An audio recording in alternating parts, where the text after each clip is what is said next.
Hello बच्चों, इस video के अंदर हम बात करेंगे sources of question asked in एमएसटीसीटी।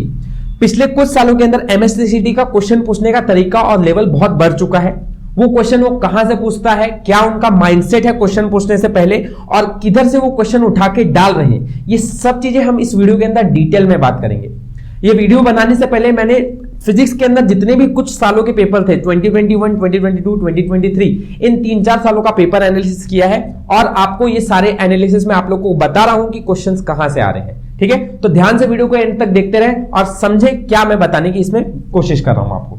देखो, सबसे पहले तो आप लोगों को अगर सोर्स ऑफ क्वेश्चन की बात करें ना, तो एमएसटीसीटी के प्रीवियस ईयर क्वेश्चन जो है वो आप लोगों को सबसे अच्छी तरह से कर लेने हैं, और वो आप लोगों को लास्ट 3 साल के कितने 2021, 22 और 23, ये 3 साल के आपको प्रीवियस ईयर क्वेश्चंस अच्छी तरह से करने हैं।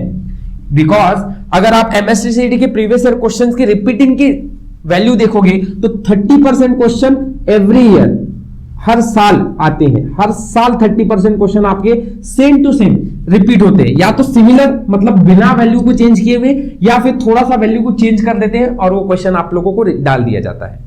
तो अगर 30% रिपीट होते हैं, मतलब अगर आपका बच्चों पीसीएम ग्रुप है तो 150 में से आप लोगों के 45 questions as it is similar value या वैल्यू को थोड़ा सा चेंज करके एग्जाम में पूछा जाता है। तो आप लोगों को सबसे इंपॉर्टेंट सोर्स कुछ होता है तो ये कि आप प्रीवियस ईयर क्वेश्चंस पिछले 3 सालों के अच्छी तरह से सॉल्व करो। समझ रही है बात? इससे आप लोगों का एकदम 45 क्वेश्चन तो तैयार हो जाएगा। जैसे मैं आप लोगों को कुछ एग्जांपल बता दूं कि कैसे तरह से आपके एमएसटीसीटी सवाल पूछती है। तो kinetic theory of gases physics के अंदर आप लोगों का चैप्टर नंबर 3 है। वहां आप अगर आप ध्यान से ऑब्जर्व करोगे तो आपके mono atomic, diatomic, polyatomic gases जो है ना, उस तरह के उन तरह के क्वेश्चंस आप लोगों को बहुत ज्यादा एमएसटीसीटी में पूछे गए हैं। अगर आपकी एमएसटीसीटी की 12 शिफ्ट्स है, 12 शिफ्ट है, तो 12 शिफ्ट में से 6 से 7 शिफ्ट के अंदर आप लोगों को मोनो डायटॉमिक के ही कॉन्सेप्ट से रिलेटेड सवाल मिलता है। सिमिलर वे अगर आप ग्रेविटेशन लिखोगे, क्लास 11th का चैप्टर है, यहां gravity eight height h, gravity eight depth d, इससे कॉन्सेप्चुअली कंडीशनल ओरिएंटेड क्वेश्चन एमएसटीसीटी बहुत पूछता है। सेम सुपरपोजिशन ऑफ वेव में आपका क्लोज पाइप, ओपन पाइप से कंडीशनल ओरिएंटेड क्वेश्चन बहुत रहते हैं, और इलेक्ट्रोस्टैटिक में कैपेसिटर रिलेटेड न्यूमेरिकल रहते हैं। ये सारे के सारे क्वेश्चंस मैं इतने कंफर्म और तरीके से क्यों बता रहा हूं, क्योंकि इन सब पे मैंने डिटेल ही वीडियो बना के रखा हुआ है और सारे क्वेश्चंस मैंने वहां पे आप लोगों को सॉल्यूशन के साथ सॉल्व करके दिखाए हैं। तो ये सारी चीजें या और भी बहुत से चैप्टर्स है जिसपे मैंने आपको बोला है कि यार इन कॉन्सेप्ट पे आपके सबसे ज्यादा क्वेश्चंस एमएसटीसीटी में रिपीट होते हैं और आ रहे हैं। ठीक है, उनके लिए आप मेरे चैनल को चेक कर सकते हो। बाकी हम बढ़ते हैं अपने नेक्स्ट सोर्स ऑफ क्वेश्चन पे, दैट इज कॉम्पिटिटिव एग्जाम्स।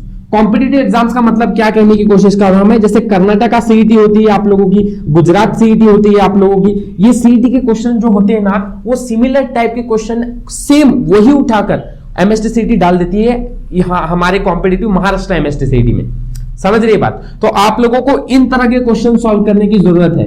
अब आप बोलोगे ये क्वेश्चंस मिलेंगे किधर, तो मैं बोलता हूं बच्चों इनके पीछे मत पड़ो, ढूंढने में बहुत टाइम लग जाएगा, आप परेशान हो जाओगे।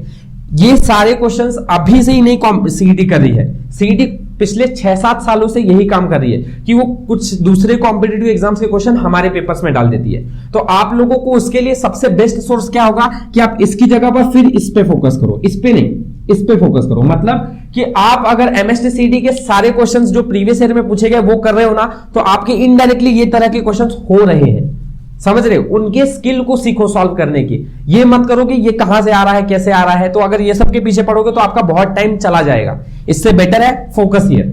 समझ में आया? तो ये अपने आप तैयार हो जाएगा। अगला सीन, जेईई मेन से रिलेटेड आप लोगों को क्वेश्चन एमएसटीसीटी में पूछते हैं। और अगर मैं आप लोगों को फिजिक्स के पेपर से रिलेटेड बताऊं तो आप लोगों का 5 से 6 क्वेश्चन जेईई लेवल का होता है। ठीक है, 5 से 6, मतलब ज्यादा से ज्यादा क्वेश्चन आप लोगों को जो वो डालते हैं वो स्टेट फॉर्मूला ओरिएंटेड रहते हैं, या थोड़ा बहुत फॉर्मूले के अंदर आप लोगों को कैलकुलेशन डाल दिया जाता है कॉम्प्लिकेटेड टाइप सा। ये करती है सीईटी। लेकिन बहुत क्वेश्चन जो होते हैं वो फिजिक्स के इजी रहते हैं। जेईई लेवल के क्वेश्चन सिर्फ 5 से 6 ही मिलेंगे आपको। लेकिन वही बात मैथ्स में अगर देखी जाए ना, तो मैथ्स में आपका जेईई लेवल का क्वेश्चन जो है ये बहुत ज्यादा है, और पिछले 3 सालों के अंदर मैथ्स का लेवल ड्रास्टिकली एक्सपोनेंशियली बढ़ा है। तो मैथ्स में आप लोगों को जेईई लेवल के क्वेश्चंस आप लोगों को सॉल्व करने आने चाहिए। पर फिजिक्स के और केमिस्ट्री से रिलेटेड मैं बात करूं तो इतना आप फोकस नहीं करोगे जेईई के क्वेश्चंस पे तो भी चलेगा। समझ रही है बात? आगे फेमस बुक्स मतलब कौन से, जैसे मार्वल है, ठीक है, ये सब और एक्स्ट्रा बहुत सारे मार्केट में बुक्स हैं, उधर से एमएसटीसीटी वो क्वेश्चन उठाकर बराबर यहां डाल देता है। पर इसकी जो संख्या है वो बहुत कम होती है, मतलब नंबर्स जो पूछने की कोशिश करता है, फेमस बुक से क्वेश्चन जो पूछते हैं वो बहुत कम पूछे जाते हैं, ठीक है। लेकिन अगर आप साल भर से अगर प्रिपेयर कर रहे हो तो इस पर ध्यान देना। अगर आप अभी लास्ट मोमेंट पे कोशिश कर रहे हो कि यार मेरे को ज्यादा आउटपुट लाना है, तो आप इस वाले सोर्स पे सबसे ज्यादा डिपेंडेंट रह सकते हो, सबसे बेस्ट रहेगा, ठीक है, इसकी जगह पर। तो आप लोगों को ये सब चीज के लिए ध्यान में रखना है कि फेमस बुक के पीछे अभी ना पड़े।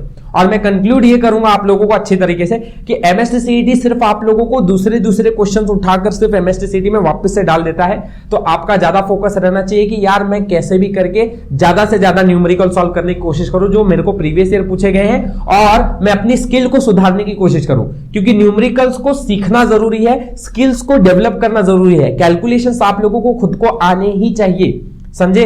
फॉर्मूला आप लोगों को पुटअप करना पड़ेगा, लर्न करना ही पड़ेगा। अगर आप ये सब चीजें सीखने लगोगे ना, तो आप लोगों को इसके पीछे पड़ने की जरूरत नहीं है कि सोर्स ऑफ क्वेश्चन कहां से पूछे जा रहे हैं। अपने आप की स्किल को इंप्रूव करो, अपने आप लोगों को कहीं से भी क्वेश्चन पूछे, सॉल्व तो आपको करना आ ही जाएगा, राइट। तो ये लास्ट की जो मेरी इंपॉर्टेंट कंक्लूजन थी वो यही थी, आप लोगों का स्किल ज्यादा बेस्ट रहेगा अगर आप लोग अपने आप को एमएसटीसीईटी में ज्यादा परसेंटाइल स्कोर करते हुए देखना चाहते हो तो, right. Thank you for watching. जल्दी ही मिलते हैं अपने नेक्स्ट वीडियो के अंदर।